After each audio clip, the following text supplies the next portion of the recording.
Allegiance to the flag, States of America, and to the republic which stands, one nation, under God, indivisible, with liberty and justice for all.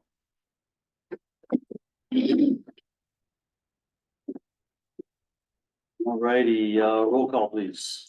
Mayor Laughlin. Here. Councilperson Sexton. Here. Horahan. Here. Dean. Here. Miller. Here. Stillman. All right, full house tonight. Give me a motion, someone to approve tonight's agenda. So move. Second. All those in favor say aye. Aye. The consent agenda consists of approval of the minutes of the regular city council meeting of August 19th. Approve an appointment to the West Branch Fire Department. Approve a special event permit for the City High Cross Country Team. Approve a special event permit for Fall Fest for Main Street West Branch that's for Friday, October 11th and Saturday, October 12th. And the claims. Motion, anyone? So move. Second. We got Cole now? No, Cole.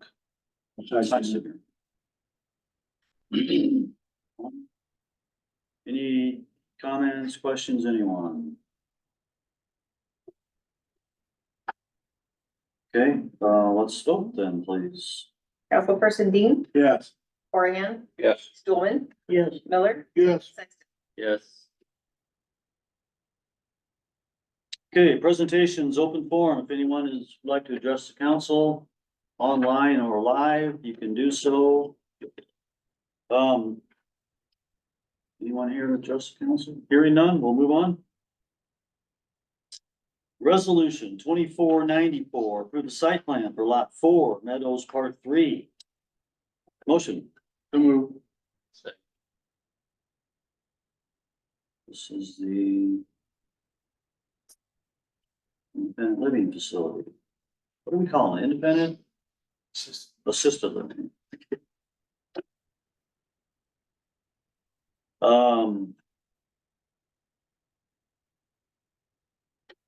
Hate to be the sidewalk now. See, how come the sidewalk doesn't go to the roundabout?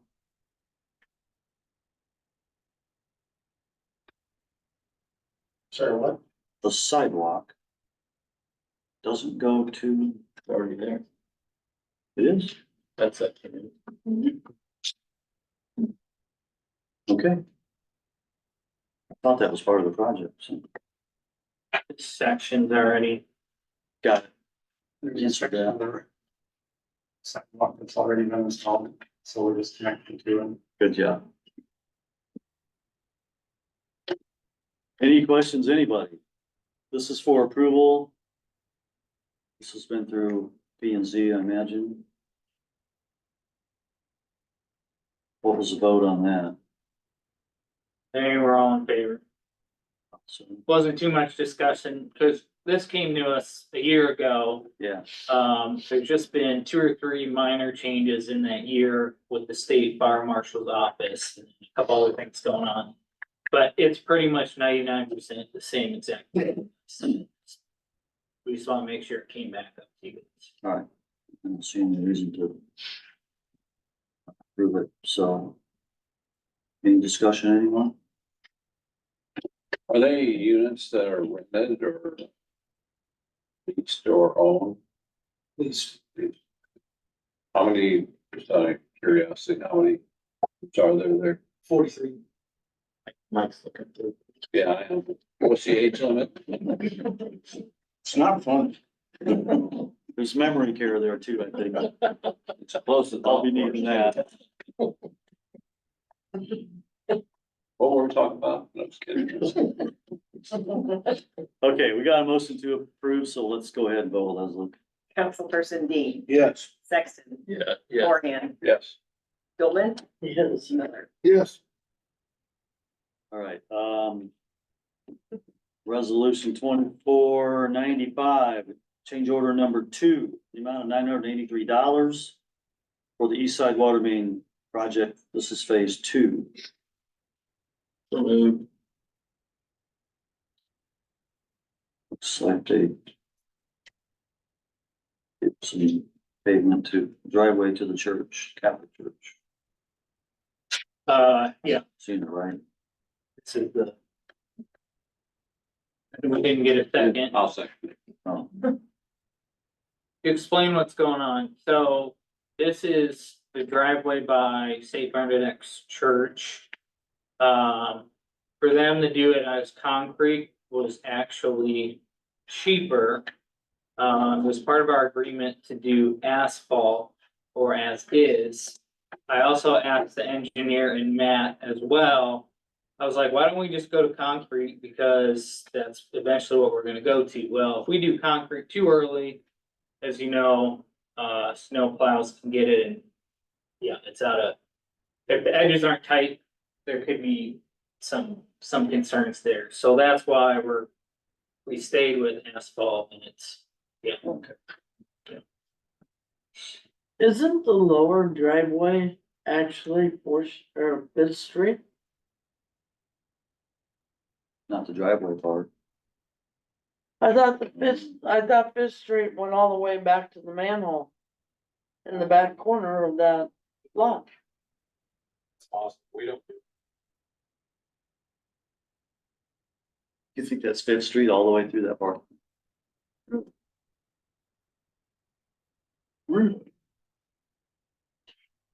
Okay, so what do we have? We have a $983. Addendum. Any other questions? Let's vote, please. Councilperson Sexton, Yes. Horahan, Yes. Dean, Yes. Miller, Yes. Stulman. Yes, Resolution 2496, approve invoice number 347040 in the amount of $282,852.50 to Impact 7G for the Watts Creek widening project. Motion. So moved. So this must be part of their ongoing work, Jerry. Second. Must have had a lot of work to do lately, so we're billing this for it. Any other questions? I probably for Dave, the public outreach and education, do they? Who are they contacting? What? I mean, this is. The contract's $20,000 to reach out to the public, so. Seems kind of curious how, what all they're doing. I don't have their scope in front of me, but I know that there's quite a bit that's required as part of the grant funding or the forgivable loan that we're getting through SRM. So they have to make sure that there are things that they do as far as educating the public on what the money's being used for, both the channel widening, the river restoration toolbox steps that they do. They have to put some information out there so people understand the natural treatments that we're using instead of hard armoring. For example, the wetland vegetation that they're going to reestablish. They just need to go through and do certain things. I think this To help was, Dave, yeah, we had that question. They wanna be at the dog fair and then, so they need to do two events. The one's supposed to be at a public gathering like that, and the other one would be a scheduled meeting. So, So they haven't done this yet, but they're, Apparently they're doing some. they must have done something. This is the second bill at least the second bill we've done So for the- public outreach. the dog park one. I think that they had some giveaways they were doing and some other things that were involved in that just to try to get people to interact. Was that last year? No, they just started doing that. Oh, that was this week. It's the 21st. They're gonna have a booth at Veronica Park. All right. Okay. That's a good question. Um,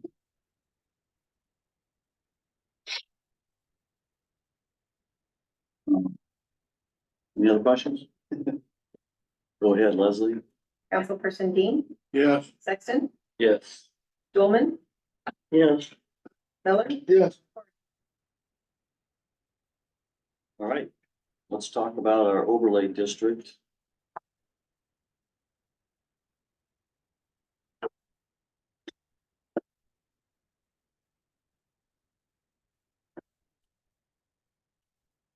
So this is just the original one that we talked about. So this is not what's being proposed.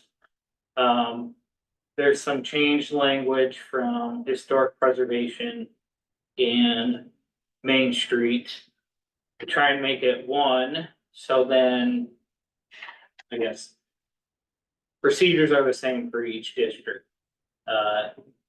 So they want it basically from both sides of Main Street where the city limits are. They probably will shorten up quite a bit of the historic neighborhood part. Don't really want to get too far into that. No one wants to get too far into that. But both boards have agreed on a preliminary district that I need to redraw.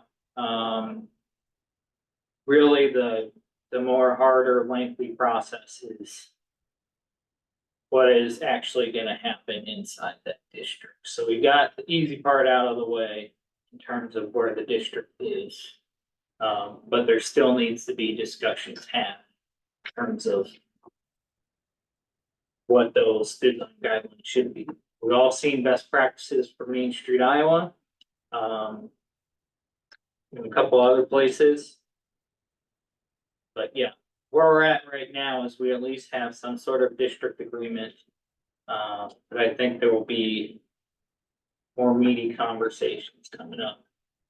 Cause I can't just create a district because I have to have purpose and reason behind it. Okay, my question is, what's our purpose here? What are we trying to achieve? A little more control over the historic district for one thing, or the Main Street district in terms of signage and, Sort of businesses. So yeah, the best way to explain it probably will be 95% design focused and 5% might be on use. There are some uses that are allowed in our commercial areas, which I guess if someone were to come in and start something that may not be ideal inside of our, what we call our core economic area, there are not necessarily protections in place for that. Then it also comes down to signage and the best place to have certain types of businesses, which would be encouraged on the other side of the interstate. I don't think so the best way to kind of explain it is we have identified this as a key area of economic development. We're having an uptick increase in developers and businesses asking myself, Jesse Simon questions. And they're the best, we want to make it clear to them where certain business should go and where other ones should go. So I don't know if you could say restrict, but I would say it's more or less, can you be compatible with what we have? Would be I guess that would kind of be the words I would use, is trying to make things compatible with our downtown and what we want our main streets in the town. I've never seen that Townsend Gateway study areas, original camera. Yeah, so that was, again, that just was just a blanket example of what a historic neighborhood could look like. And the reason why I obviously chose that name was for James Townsend, who owned Travelers Inn, which was the stop on the Underground Road. So I just put a cutesy name on it. So when I presented this, it looked like something versus not having a map whatsoever. It's kind of hard. But I think what would happen is you'll see probably this get shortened and extend out here. I don't think any of us really want to delve in the historic preservations of residential properties at this particular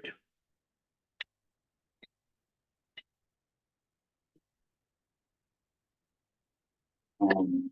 What's our steps then to? This has to be approved by P and Z, and so we kind of been happening. We've had discussions with planning and zoning, but this is where it'll be harder, right? I think everybody's on board with there needs to be, you know, more protectionism in terms of habitable buildings and uses in our town. Where we're gonna disagree is what does that look like? Because someone could say, I want buildings to be 25% brick-like material. Another person could say, no, it needs to be 75%. Those are the things that we need to flesh out.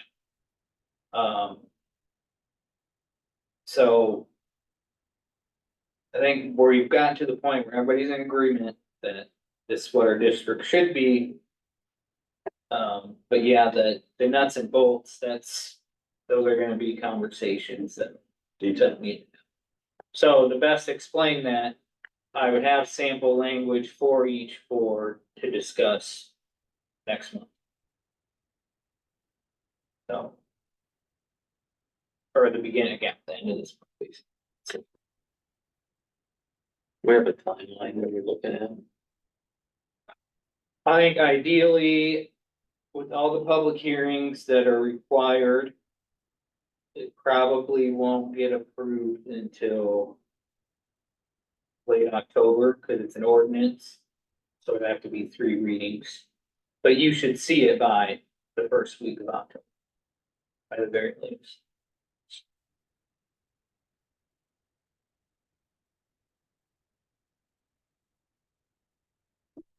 Questions, anybody? So as far as the coal side goes, we kind of laid out some, I'm not gonna say guidelines, because it was kind of a free for all. I can't remember what we called it. Planned unit development or something like that. So how is that going to affect what we've kind of told him he was gonna be able to do? What might actually be able to do? So those are good questions. Anything that inherently. Costs quite a bit of money or quite a bit of time generally is. Grandfathered in. So generally, if we were to change what we told Blaine. He can still do what he is now. I have a hard time seeing us go past 25%, because that is what we told Blaine. And this city hasn't been 100% brick town, it's been a mix of things. So. I doubt we'll push it further than what we told them.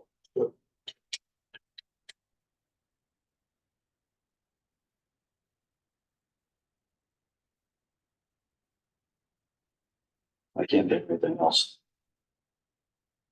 Anybody? Okay, I guess we'll look for the next iteration of what's next. PNC hash it out. What's next is there'll be a lot of different opinions in the next 30 days, but we'll try and do our best to. To pass something that is, makes things compatible, but doesn't detract investments either. Easier said than done. All right, anything else on that? Anything else for administrator? Yes, just a couple of things. Everybody's list, anybody, can you guys make a September 30th work? For capital improvement, we need to get Maggie to come here, it would be a special meeting. But that's the earliest I can get her in. In October, she's booked as well, on our council dates. I can be here. That Monday? That's a Monday. So yeah, sorry, it would be a Monday. And we have an extra week, I think, in that month anyways. If that matters. Still be Yeah. a 7 o'clock meeting. You want it earlier, we can. I have football practice. But 7 works.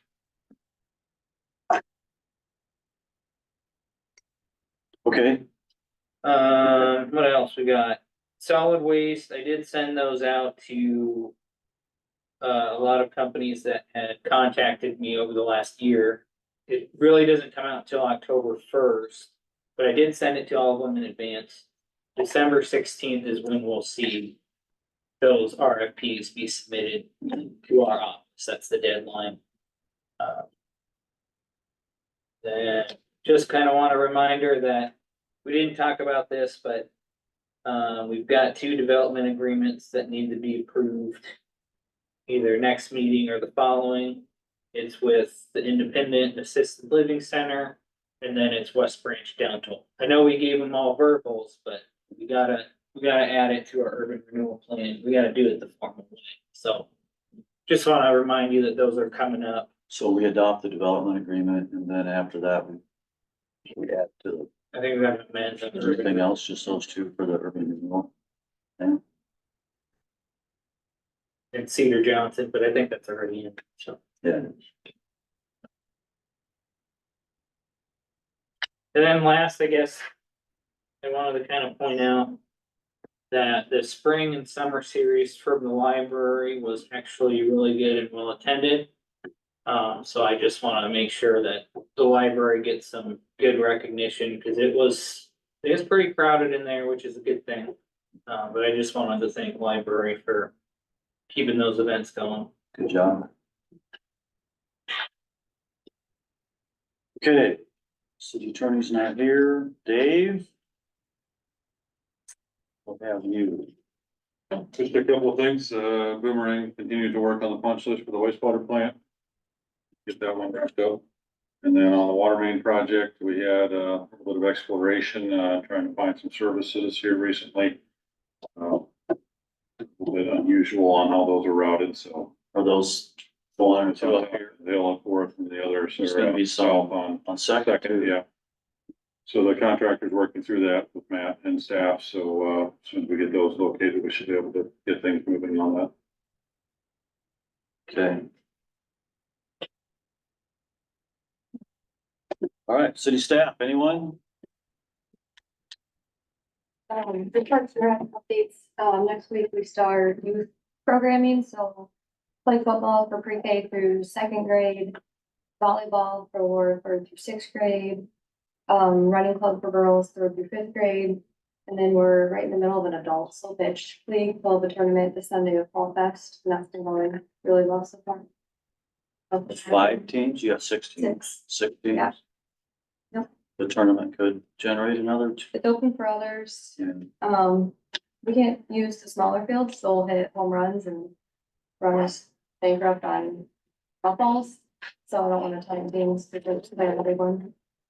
It's been going good. Is our public works team gonna win it all?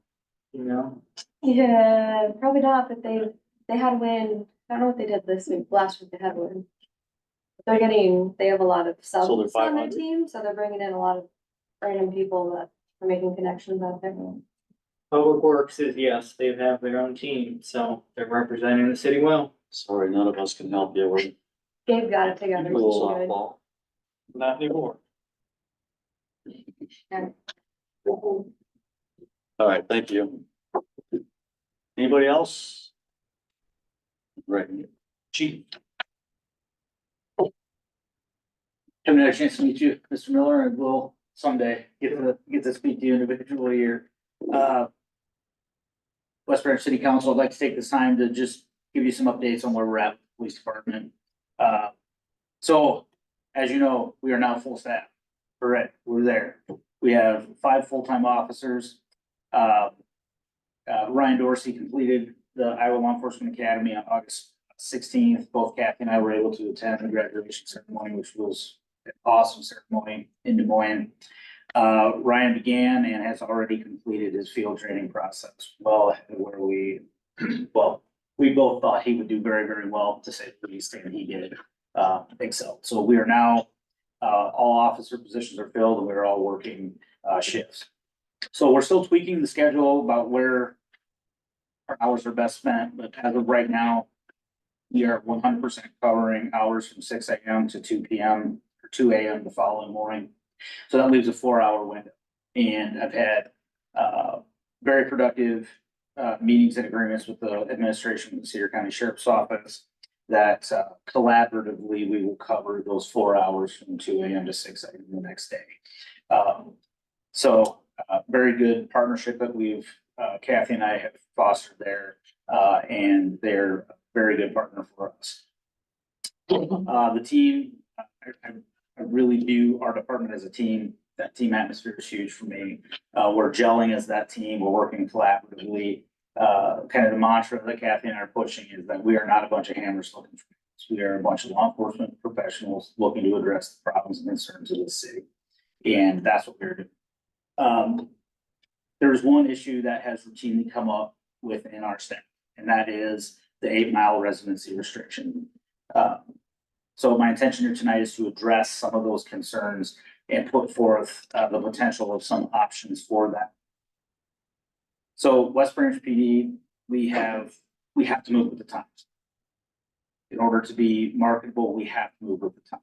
And currently, West Branch PD has the most restrictive residency restrictions within Cedar and Johnson County both. So that's something that we need to address. This creates a lot of problems with recruitment and retention of our officers. That is the key thing that any agency is gonna struggle with, is the recruitment and retention of quality people. As of right now, we have quality beyond compare. Like, the team we've assembled is absolutely the best I've ever. So another thing that this residency restriction also does is it puts a financial hardship on those officers that would like to come here, but are rooted just outside of that residency restriction, whether that be through a family farm or wherever. To have them uproot from where their family is and all of those things is definitely a hardship that a lot of officers will choose to not come here. We actually offered employment to one person in the first round of hiring that Kathy and I conducted, and he actually had to rescind the offer or turn down the offer because he just could not make the residency restriction work. And that's unfortunate. He was a very qualified person for us, and that was unfortunate. Also, officers need the ability to separate their work life from their personal life. And one thing that I know, like, I always told my wife when I worked in Tipton, like, that was my office. Like, I wanted to leave my office sometimes. And having the ability to leave your office and having that good work-home life balance. If we move away from that residency restriction, I know one issue that has come up is patrol vehicles. No patrol vehicle would leave the city. But our patrol officers would not have take-home vehicles if they lived outside of the city. And so the considerations that we've come up with, that Kathy and I have, Sergeant Steen rather, have addressed, what we would like to see is a complete removal of the residency restriction. Other things that we would be amenable to considering, that we know that there's a lot of other options on the table, and that could be increasing the residency restriction to possibly like 30 miles, or even go for a type of response time, maybe 30-minute response time, or something along those lines. I feel like we have moved away from that on-call time and on-call pay. We have those hours covered when we are not going to physically have a car working West Branch. So I feel like we have those covered. I do believe that this is a major issue that has the potential to disrupt the team we currently have, and also has the potential to disrupt us from creating another team. Thank you for your time. Any questions for me? Chief, what's your preference in all this?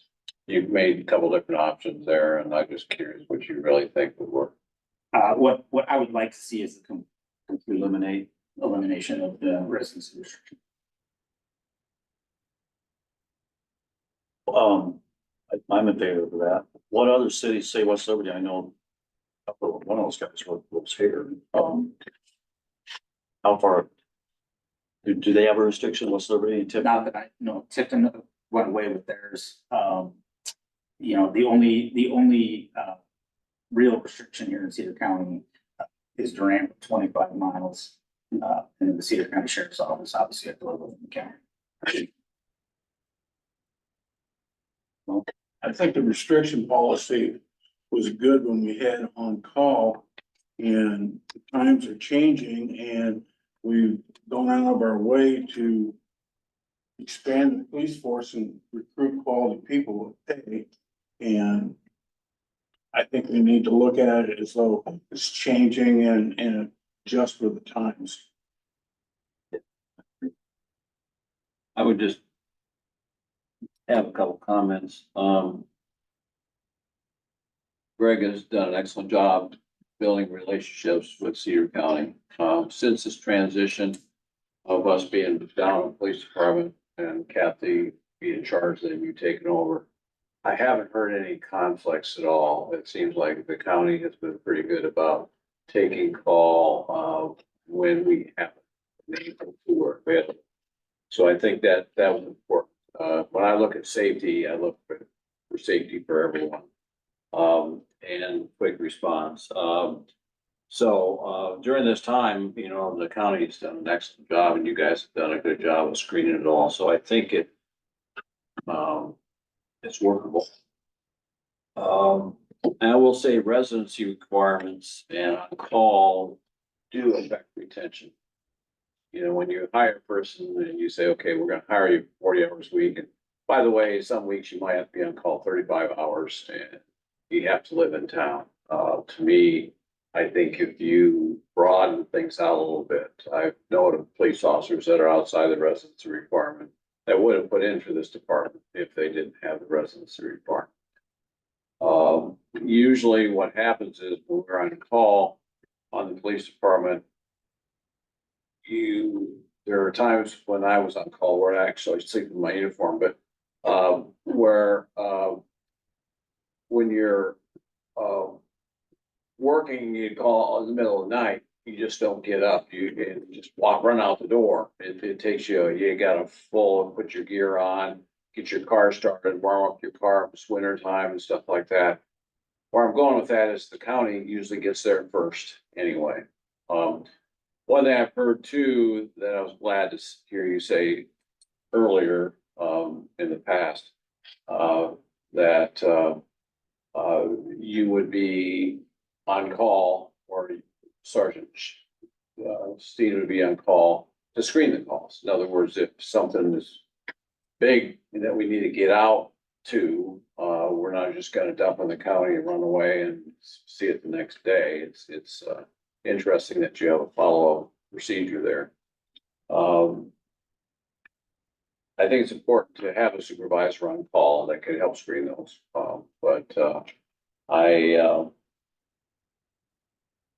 I've experienced firsthand, and I know we've lost officers because of the residency requirement and the on-call. And so, it's pretty stressful when you're laying your head down at night, 2 o'clock in the morning, thinking, I'm not gonna make it through the night, I'm gonna get called. And then at 3 o'clock in the morning, you called. And also just touched on what you said earlier. I think the number of calls we get during that time period aren't as common as people realize. That's the reason you pick those hours, is those are pretty typical slow time. So it's not like we're gonna dump on the county, and the county knows what they're getting into, obviously, because they know our call logs as much as we do. And so, I would go with your recommendation, chief, that you said eliminate your residency requirement total. If for some reason we falter in that, I think we need to, won't make people move back in, but I think if we falter in that, we should revisit it in the future. But I myself comfortable. And mostly because of the history on the department during the transition, been able to manage through all that, so I would be okay with eliminating on-call and the mileage restriction. Oh, I guess my plain devil's advocate. Guess my concern would be no limit. So I can live in the other side of Davenport and be 70 miles away from work. The roads are bad. I'm just gonna use one of my sick days because not that you guys don't deserve all them sick days, but you've got a bunch of them. Yeah.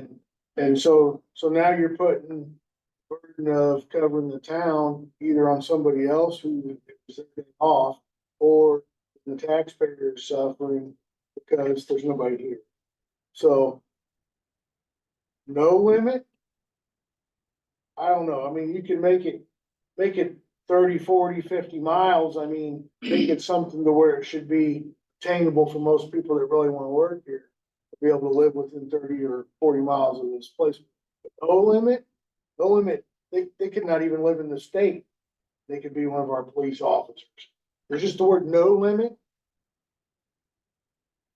I don't know. Interesting.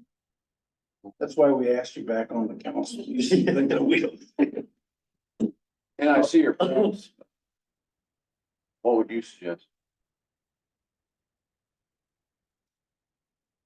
Well, I don't know, I mean, it's 8 miles now. So if you did 50 miles, That's Davenport. well, How about 25?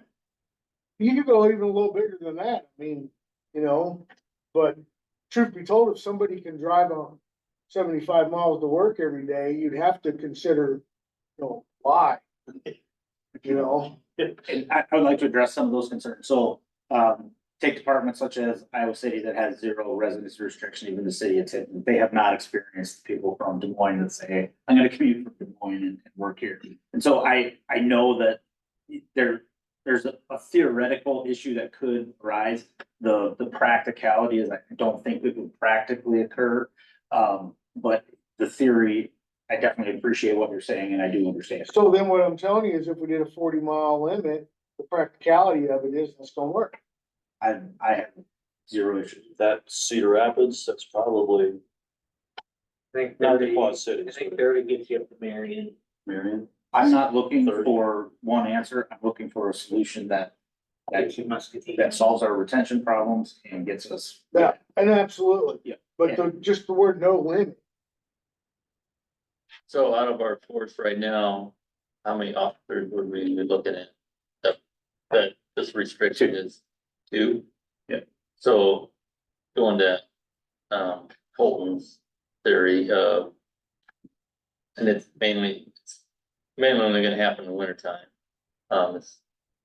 Let's just say that officer that's supposed to be on duty gets snowed in, he can't get there. And the second officer that's supposed to then cover for him can't get in for some reason or another. Then do we have a plan for a third officer to be able to take that shift? Yeah. With that, So yes, to answer your question, wintertime, yes, Kathy and I we will have a plan for those inclement weather. We're gonna be talking to each other the night before with plans of, hey, even where I live just 7 miles away, like there's a chance that I may be a Right. little late. And so, we do have 2 officers currently living in town, including one of them. And, that is something that they're gonna assist us with until we can get our. so one of my thoughts was when we were talking, Tom and I were talking about it, because he said you'd already talked with him, but one of my concerns was, taking vehicles home with no restrictions, which I'm not for that. If we're gonna get rid of the restriction, then the cars stay in town and they drive to town. As of right now, Chief of Police has a take-home vehicle, myself. Sergeant Steen has one, and then the rest of the vehicles will 100% stay within the town. I like that. The reason I say that is because you guys are on the ones on call. Yep. So you live out of town, but you're still on call, and you should respond, so I totally support that. I wouldn't be opposed to say a 20-mile limit on Colorado. Might include Tipton or eastern Iowa City. Western Iowa, eastern Iowa. Anyway, 15, 20 miles. I don't, For the car. if we're not doing on the call, then why do we need to have a vehicle at home? The problem with the car situation is we now have 5 people in 4 cars.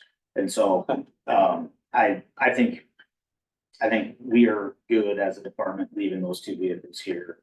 One, we know we have a backup car when one inevitably won't start. Whatever's wrong with it, we have a backup car. So, I think the department is in line with keeping both of the patrol cars here.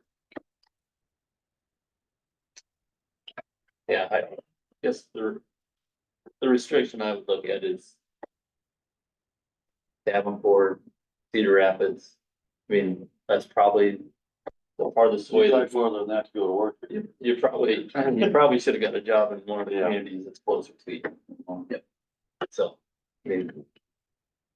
I don't know if it's a mileage deal or if it's a I would go by on time, time, yeah. 25 miles would get you here in a half hour. Time is a little vague and depends on your speed, you know. I agree with the mayor. I think, I understand one idea of lose time, but it's hard to manage that when somebody, and depending on how fast you drive or what the traffic's like or how it's tested, if you can do it by mileage, you can mathematically figure it out. So I would think you'd almost have to have, mileage. Okay, we can work something out. Yeah. I think we should. Do we need to know today or what's your? Nope, No. I'm gonna work with Adam and he and I will work together to get some. So that'll take, some sort of resolution It's technically an ordinance, ordinance. so we're gonna have to change it All right. that way with 3 readings, but, we wanted a good general idea. Flush something out I think and we're up for it. bring it to you guys. Thank you all, appreciate Thank it. you. Okay, city mayor and council, anything? I got something. Something Go to, ahead, Tom. All right, so an anonymous source sent me a video of traffic coming through West Branch again on Saturday. And I again forwarded to our state legislature, Bobby Kaufman, received no comments back. Okay, keep trying. Keep knocking on the door. Is this something we could be sending to the DOT? I I don't think their attention apparently, Don't know who. apparently it doesn't matter to them if it's one. was, I remember one response was, well, deal with it. So could we put a toll booth in the middle of the roundabout? I'll bet some people start responding. So if you get off of West Liberty in your head, the official detour is through West Liberty and then down. That's, nobody's gonna go Yeah, especially with June. In terms of there, toll unless the roads, troopers there directing them. in terms of toll roads, not legal in the state of Iowa. There are no embargoes allowed on any road. I've gotten some results when something emergent is coming up. So when I told them about Hoover Hometown Days, DOT didn't give me any type of grief in terms of, we don't want anybody coming through our town. We just physically can't, it can't happen. So they rerouted all the stuff on Google for us. I think it really comes down to, I think the Tom's point is the long end question is, how much of the city should absorb, a state's transportation or a federal transportation route. So, but yeah, DOT, it's hard to get them to move, but I've had success when it's been real urgent and I pressed it's real urgent. They've made accommodations. What if we documented every time they started coming through town? And then when we go to redo Main Street, we send them a bill. I suggested that a couple of years ago Yeah, you did. that we would count what do a normal traffic count of what the normal count was. Right. And then what the count was when they divert the traffic through. And then figure out what percentage of our traffic is coming from the interstate, what percentage of our traffic is coming from town, and then when it comes time to fix the roads, they pay their percentage. Well, it's gonna happen faster because somebody's are beating it up. We had a meeting with them, 2 or 3 years ago. You remember that? Pretty simple, short answer. It was no. Yeah, I understand what their answer. I don't care what it is. But but at the end of the day, guys, believe it or not, they work for us.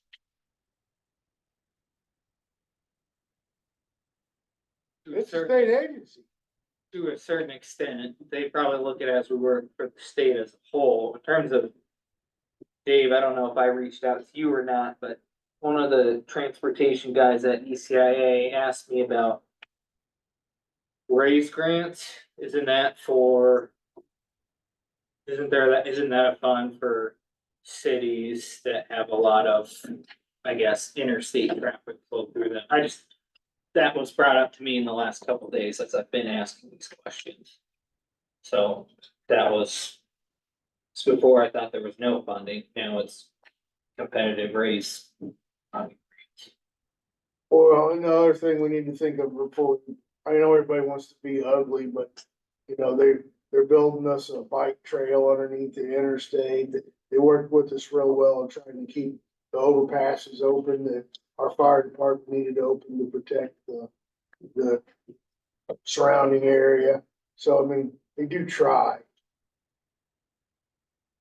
They moved our water lines for us, gas line. We had to loan them the money. I think it's good that we stay active with their legislatures, because, you know, there might be a time. Okay, you're the legislative liaison. He doesn't You're doing a like, good job. he doesn't like me.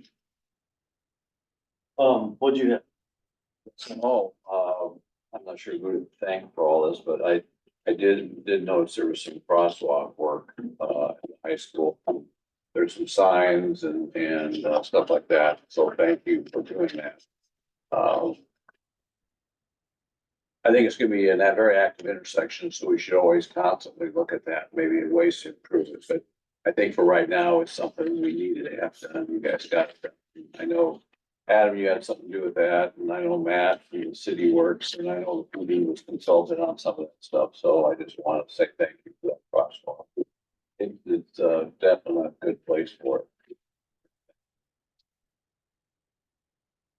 Okay, anybody, anything else? Motion to adjourn? Move. Second, all those in favor say aye.